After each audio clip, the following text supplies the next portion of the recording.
Hey folks, Yishai Fleischer here at the Tomb of Patriarchs and Matriarchs in Hebron. Guess who's at it again? Tucker. He is just on fire, finding every way to rip Israel, every way to besmirch the Jewish state. Now he's got a new one. He's in an interview with Megyn Kelly. And here he is talking about the spell. There's some kind of spell, some kind of like magical incantation, a spell that has clouded the minds of pro-Israel people, especially Mike Huckabee. Especially Mike Huckabee is happy to rip him. Here is Tucker telling us that loving Israel and being Mike Huckabee is to be under some kind of Zionist spell that clouds your mind. Check this out. And what people like Levin, whom I'm not attacking, I feel sorry for because he's clearly living in hell, but what they're trying to do is a species of witchcraft. And it's really simple. You repeat something until it becomes true. You speak, you create truth by speaking. In the beginning was the word, right? There's a holy power, there's a supernatural power in words. Describing things is different from simply doing them. And if you can talk reality into being.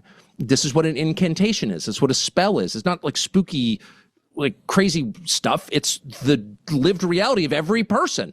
Say it and it becomes true. And that's exactly what they're trying to do. Shills like Pompeo are getting paid from who knows how many different groups to lie to you and coming across as some sort of moral voice, or poor Mike Huckabee guys like that who are just like under some spell. Let's just be honest about what this is. It's not about Iran's weapons. It's about Israel's ambitions. But there's something deeper. There's like almost a spell. I mean, Huckabee, for example. You really think Huckabee is being threatened? I know Huckabee well. I'm sure you do too. Yes. Nice man. Like, what is this? And I look at him and I see a man under a spell. I mean this, and I'll be mocked for it, but I mean it. There's no practical, conventional explanation for some of this behavior. I mean, I look at Ted Cruz and I'm like, I think I know what's going on. Lindsey Graham, I think I know what's going on. But Mike Huckabee, I think he is under a spell. He is not thinking clearly at all. And so when Mike Huckabee says, and I think Mike Huckabee likes America or did, but when he stands up and says, God will destroy our country if we don't support Bibi, it's like, how could someone ever say something like that? And I don't know the answer, but I think it's more metaphysical than political. All right, so let me explain to you what this spell is. And here maybe, I need to talk directly to Tucker or people who think like him. Let me explain to you what the issue of the spell is. The spell is something called education. It's something that is taught to you when you're a child, when your mother reads to you the Bible. It's taught to you when somebody teaches you about history. You learn about the incredible contribution of the Jewish people to the world. You learn about the stories of the Bible and that God promised the Jewish people to be ingathered in the land of Israel. You learn about these things. You see it throughout the Bible. You see the promises. You see the relationship between God and Abraham. And then you see the modern Jewish people for the last 2,000 years in exile, dispersed, and now being ingathered into the land. When you put it all together, you're like, this Israel is an amazing thing. It's not a spell. It's not an incantation. It's education. It's love. And people like Mike Huckabee, they were raised with the love of the Bible, with the love of those values, biblical values, the love of Abraham and King David. And then their parents taught them that this Israel today is the same Israel that you read about in the Bible. And that's one of the things that Tucker cannot deal with. He cannot deal with that the Bible and the promises there, which he hasn't really read well, is the same people as Israel today. And he can't see that Israel is a force for peace, is a force for prosperity in the Middle East, and really the Jewish people are a force for blessings around the world. He can't deal with that because blessings have to come through his perspective, and he's a hater. And that's the other spell. And the reason that Tucker is talking about spells is because he himself is a wizard. He's a wizard and a spellcaster. His spellcasting is his education of hate. He's out there finding every way to besmirch Israel. They're all pedophiles. Israel, they protect pedophiles. And they all are anti-American. And they suck us dry.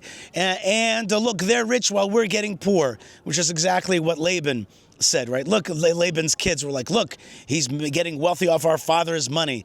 And he's like, look at Israel. They're getting wealthy off of our money. So he's got that thing going for him. Then what else? What else does he, they take our money. They're pedophiles. They murder Christians, right? That's the other one. These are all classic anti-Semitic tropes. So he is casting the spells. He is teaching the spells. He's a spell weaver, if you will, okay? He's a wizard of spells of anti-Semitism. When he looks at somebody who loves Israel because their parents taught them the love of Israel, because they read history, they read the Bible, they got connected to the thing that God is doing. And that's what it is. Most normative people that know about God and know about history are like, Israel's a good thing. Israel's the right thing. Israel's a hero. But he, being one of the grand wizards, is trying to unteach that. And by the way, not unsuccessfully, sadly. He is working so hard because he knows that he's actually succeeding in changing people's minds. Because there's a place where people can start to find fault or have teaching hate. And what we got to do is we got to shut that hate down. We gotta use that hate against them. One of the things that he did recently was he talked about the third temple. They want to build the third temple. We got to be like, you're right. We are trying to build that third temple. And if he's like, this is a godless people, we got to show more godliness out there. And if we also expose him for what he is, which is a sellout, a hateful person, a non-Bible person, an angry person, then that's going to be good for the world, because his darkness is indeed pollution. He is toxic. And his toxicity tries to make Israel toxic. Somebody said that to me. I think it was Dr. Michael Oren said to me, Israel's become toxic. And that hurt me so much, because Israel's not toxic. Israel is a blessing. Israel's meant to be a blessing. Israel is a blessing for this region. It's a blessing around the world for medicine, for great technology, for biblical knowledge. And it will be a blessing for tourism and for health and for travel and for connecting with the Holy Land. That's what Israel is. It's a vehicle for you to come to the Holy Land. And the state of Israel is also a vehicle for all Jews to come and being gathered into the land. And that's, by the way, one thing where Tucker never talks about. He never talks about the miracle of the ingathering. And that miracle is apparent to anybody who looks at it. God said that he would ingather the Jewish people, and indeed he's doing that into the land of Israel. That's the time we're living in. We're living in the era of the third temple. We're living in the time of the ingathering. We're living in a time of great blessings, and therefore there are going to be dark wizards, narrative anti-Israel warriors who want to cast a spell upon the world of darkness. We won't let them.